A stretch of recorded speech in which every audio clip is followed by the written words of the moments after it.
Sebagai contoh, kalau sekiranya ada beberapa orang yang telah lengkap menerima vaksinasi yang ingin berjumpa dalam satu bilik, mereka boleh tanggal pelitup muka mereka. Jadi semua perkara-perkara ini sedang diperhalusi apakah kebebasan yang dibenarkan kepada mereka yang sudah lengkap divaksinasi, termasuklah ambang threshold untuk negara kita. Sama ada threshold itu 30-40%, barulah kita dapat memberi kebebasan kepada mereka yang sudah menerima vaksin. Saya nak buatkan apa memahami kenapakah kerajaan sangat-sangat pentingkan plan vaksinasi ni. Walaupun ada plan 77 hari yang kita bentangkan dan mereka pun boleh akses, mereka sudah akses, mereka pun dah go through, kita dah siap cabar untuk tahan tangkap saya. Siasat saya. Tapi mereka takkan buat sebab kalau mereka buat, nanti media akan bagi perhatian. So, rakyat akan bagi perhatian bila ramai orang tahu tentang plan 77 hari ini wujud, maka mereka tak dapat nak jalankan program vaksinasi. So saya nak sentuh tentang program vaksinasi ni, kenapa kerajaan sangat-sangat pentingkan plan ni. Walaupun ada plan yang lebih pantas, 77 hari berbanding dengan 6 bulan yang mereka kata pelan pemulihan negara. Yang pertama sekali, hampa tahu satu hari nanti kalau nak sekolah kena vaksin. Kalau nak bekerja kena vaksin. Kalau hang nak solat dekat masjid kena vaksin. Hang nak buat apa-apa, hang nak akses ke mana-mana kena vaksin. Sebagaimana yang berlaku dalam negara, semua benda ni kena vaksin. Begitu juga di peringkat dunia.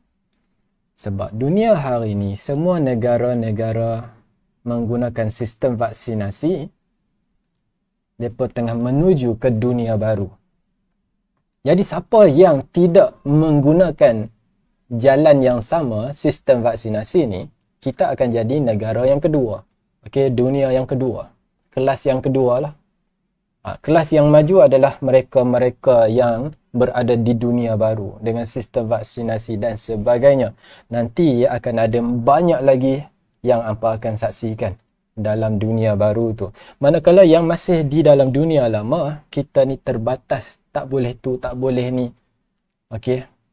Jadi banyak benda yang akan berlaku apabila kita jadi negara kelas yang kedua. Sebab nanti akan ada juga kelas-kelas kedua, negara-negara yang terpinggir. Ini adalah negara yang maju. Sebagaimana berlaku dekat kita sekolah, tempat kerja dan sebagainya, berlaku juga kepada negara kita nanti. Kalau kita tidak ikut trend vaksin tu. Jadi kita sebenarnya dilema tau. Kita dilema. Kita boleh tamatkan dalam masa 77 hari ataupun kita nak gunakan plan vaksinasi. Memang kalau guna 77 hari tamat cepat. Tapi kalau tamat cepat, kita akan jadi negara kelas yang kedua. Bukan kelas yang pertama. Kita mundur.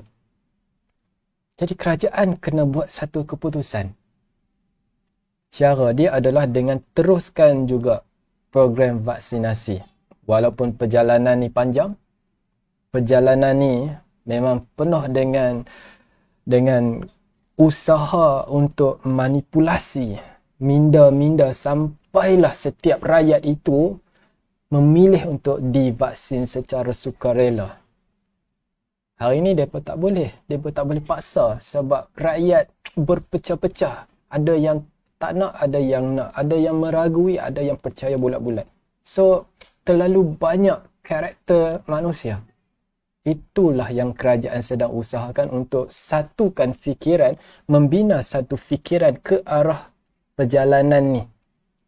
Mereka gunakan media, mereka gunakan angka, mereka gunakan krisis, mereka gunakan itu, gunakan ini, tekanan-tekanan membawa kepada satu jalan tu. Kalau hampa cakap, adakah benda ni baik ataupun buruk?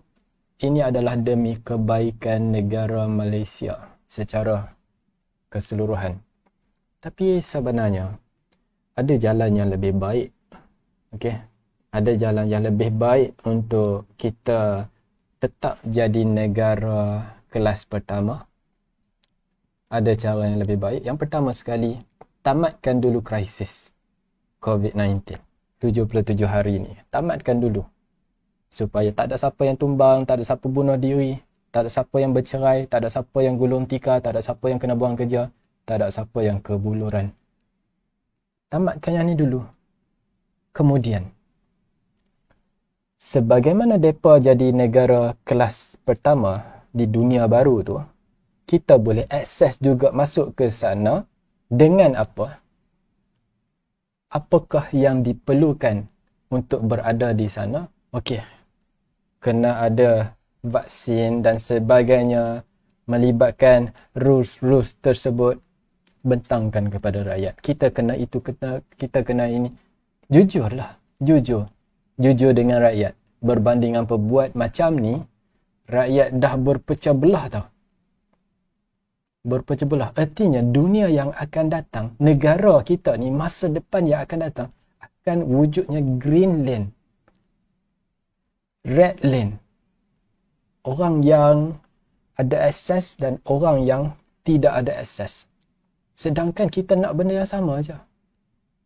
Yang pertama sekali, tamatkan krisis. Yang kedua, nanti kita usahakan sama-sama supaya kita ni tidak jadi negara yang mundur.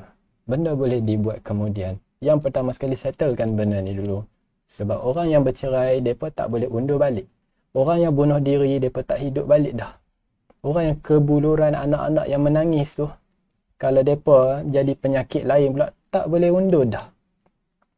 Settlekanlah dulu yang ni. Jujur kepada rakyat.